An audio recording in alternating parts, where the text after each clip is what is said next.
The Colts have gone from having one owner to having not one, not two, but three. Three owners. Now, Jim Irsay died, dropped dead there in late May. He was a young man. For most people say 65. You should live longer than that. But he was 65 and had a hard life, and he checked out. So Jim Irsay done, and the NFL franchise announcing that the chain of command, the official transition phase, as they go from the Gilded Age to a different Gilded Age, Jim Irsay's three daughters, which sounds like a reality show, are going to take over. Now, we talked about this in a previous episode of the show, but it is now reality. The triumvirate is going to be Carly Irsay Gordon, Casey Foyt, and Kalen Jackson. They will all have leadership roles with the Indianapolis Colts, and that continues the Irsay bloodline, 50-plus years of ownership. And, nobody loves Irsay more than the people of Baltimore and what he did for their fine city, the old man, Jim Irsay's dad. So that's where we are. Now, we're told Carly Irsay Gordon, who's 44, will assume the title as the CEO and principal owner. However, if you've got siblings, you know that there will be a sibling rivalry in play. The other sisters will be involved, and they will have a say. In the eyes of the NFL, the oldest one, Carly Irsay Gordon, will be the one that is the owner. We'll see how this plays out. So let us discuss the question for the esteemed panel. What is your verdict on this transition of Colts ownership from Jim Irsay, who died, to the three daughters? So I've got Olive Garden, Pokemon cards, and silverware. And we will combine all of these things together, and we are going to make the surf and turf at St. Elmo's Steakhouse there in Indianapolis, where they always get on TV because the broadcasters, they love going there and getting the surf and turf at the steakhouse there in Indianapolis. But my thought on this, my first thought, which, as we know, is number one. Number one. Yeah, the circus is officially in town. Come one, come all. Fun for all ages. Under the big top we go in Indianapolis. Now, not the kind of circus with the cotton candy and the clown on the little bicycle and the parade of elephants they used to have back in the... Not that, no. This particular circus is the Jim Irsay Legacy Clown Show, which will be taking over there in Indianapolis, starring the next generation. We mentioned the Gilded Age, but the next generation of the football hierarchy there. The Irsay daughters take over, and let's break this down. So, the line of succession appears to be a line of regression. Not that Jim Irsay was the greatest owner in the world. He did care. He loved being Jim Irsay and being the guy that didn't really do anything to own the team, just being born into it. Now the daughters take over, so it's the third generation.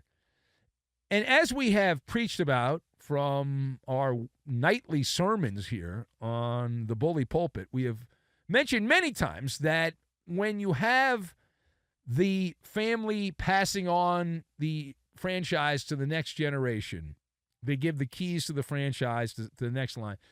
The trust fund group that takes over, it just doesn't go all that well, right? It's like, all right, we're going to hand the franchise over, the keys to the franchise there to the trust fund beach house there in the Hamptons, or South Beach or wherever, and just knock yourself out.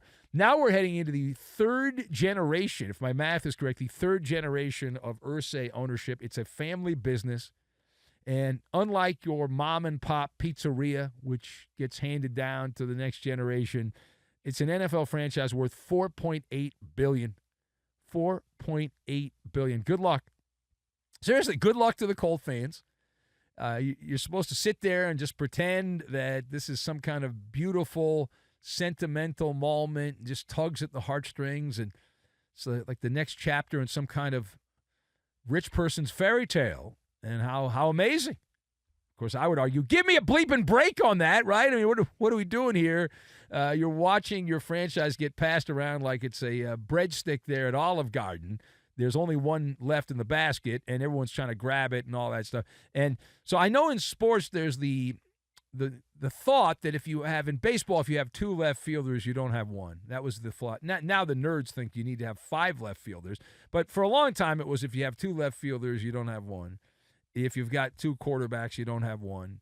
So if you have 3 owners, you don't really have one. Isn't that the way it works? Like the mindset and all that too many chefs spoil the broth. I've heard that along the way.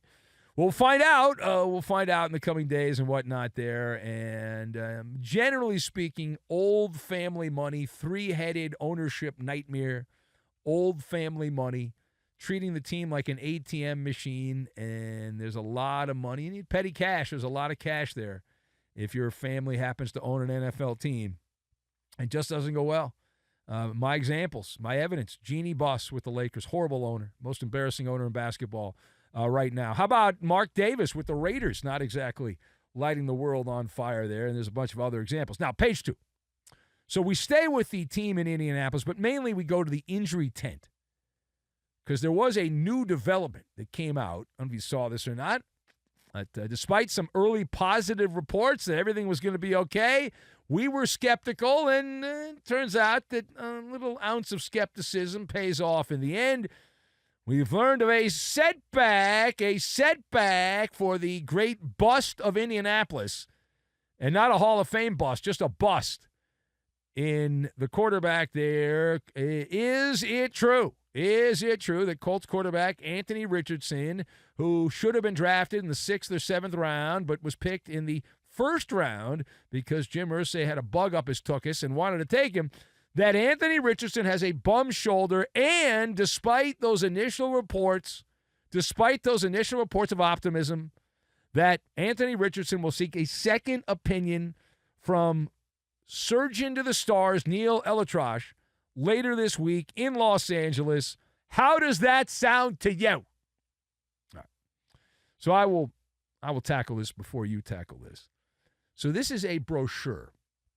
It is a brochure for a nice vacation to the land of trouble, is what it is, right? It sounds to me like someone that does not trust the medical staff there in Indianapolis. If you trusted the Colts doctors, you would not be going out and getting a second opinion on your shoulder. That's what it sounds like. Like he's taking outside counsel, Anthony Richardson, which would be a dead giveaway that he thinks there's something more going on, and he doesn't believe the team doctor there with the Colts. And Anthony Richardson is collecting second opinions, and maybe he'll go a third and a fourth opinion, like Pokemon cards. He's collecting second and third opinions and all this stuff.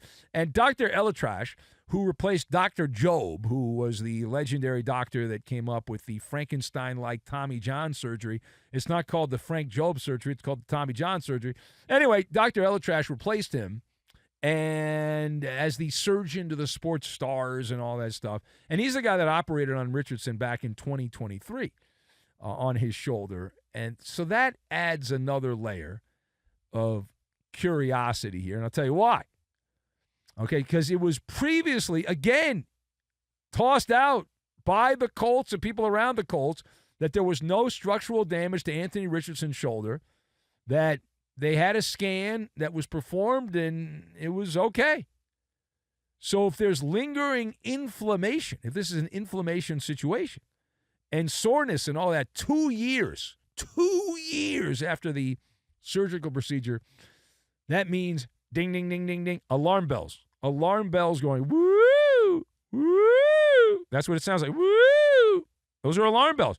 You hear them. I can hear them. You can, woo, alarm bells. Right there. Now, I cannot wait for the third opinion because the smart money says, now, if Anthony Richardson visited the doctor of the sports stars, Dr. Elatrash, in Los Angeles, you know who else is in L.A.? Dr. Nick Riviera from The Simpsons. So he can visit Dr. Nick Riviera there, and when he's in L.A., they write the Simpsons episodes. They make them somewhere else, but they write them in L.A., and so he can go there, and then, boom, you're good. All right, now, final point. We head now to the frozen tundra, where it's not so frozen these days. The Green Bay Packers have said bye-bye. They have fired Jaire Alexander, a team captain, he gone. Jaire Alexander, he is cooked. Or is he?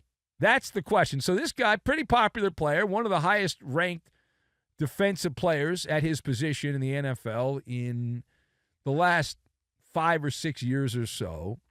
So the Packers have fired Jaire Alexander, defensive back. Is he cooked or ready to cook? Is he cooked or ready to cook? That's the question. He will find a new team. Someone will sign him. Someone will give him a big bag of money. But is he cooked, Jaire Alexander, or is he ready to cook? So my advice is to get the silverware out, to set the table, put the tablecloth down, put the napkins out, because he's cooked. All right, he's cooked. That's it. He's got the name, not the game. Got the name, not the game. Seen a lot of that. And, of course, I'm concerned because my Rams are one of the teams that is supposedly interested in Jaire Alexander, because you can never have enough of defensive backs that are teetering on the brink of falling off the map. And he's a diminished asset. Now, we have seen players have a career renaissance when they change teams. The Packers, though, determined that they didn't want to pay him the contract, which means he was not earning the contract, in their opinion.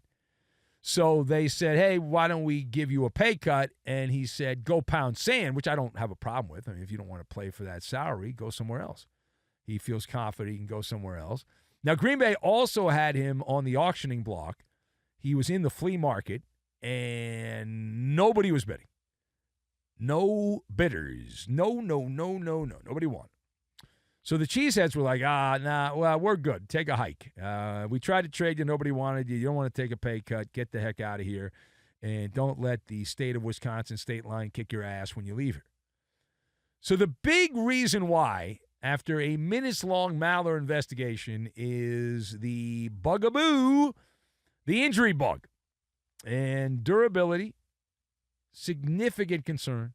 There is no durability. And Alexander has missed 20 games over the last 2 seasons. Now, I didn't play in the NFL, and I'm not some former coach. I'm just a gas bag. Don't think that's good. Oh, you're being mean, Ben. I know. I'm a shock jock. Missing 20 days of work when you only play 17 a year is not particularly good over a 2-year period. You're such a hater. You're a player hater. Okay, I know I am. Anyway, he's had back problems, shoulder problems, other injuries. Played only 7 games each of the last 2 years. And Jaire is 28, which is not old. Not old. However, we know what happens when you get close to 30 or you cross over 30 and the injuries start piling up like laundry. When you don't do the laundry for a day or two and it piles up, or you don't do the dishes. And then you get to, like, the flies hovering around, and they're eating like that tomato sauce that's on the plate from the spaghetti that you had, and it's disgusting. And they're picking at the mac and cheese, and they get it's just terrible. So you got to take care of this stuff, and so he will find a job. We don't doubt that. But generally, these guys get slow, they get soft, and they're cooked at that point, and we'll see. We would be surprised if Jaire Alexander has a career renaissance in some other laundry, but we'll find out. I'm assuming he'll get a job here pretty soon. Training camps open up in about a month and a half for most teams in the NFL, so he's got a little bit of time to play with. He's got a name. People know who he is. Not a lot of defensive players, you know who they are, but even a casual NFL fan would know that name, Jaire Alexander.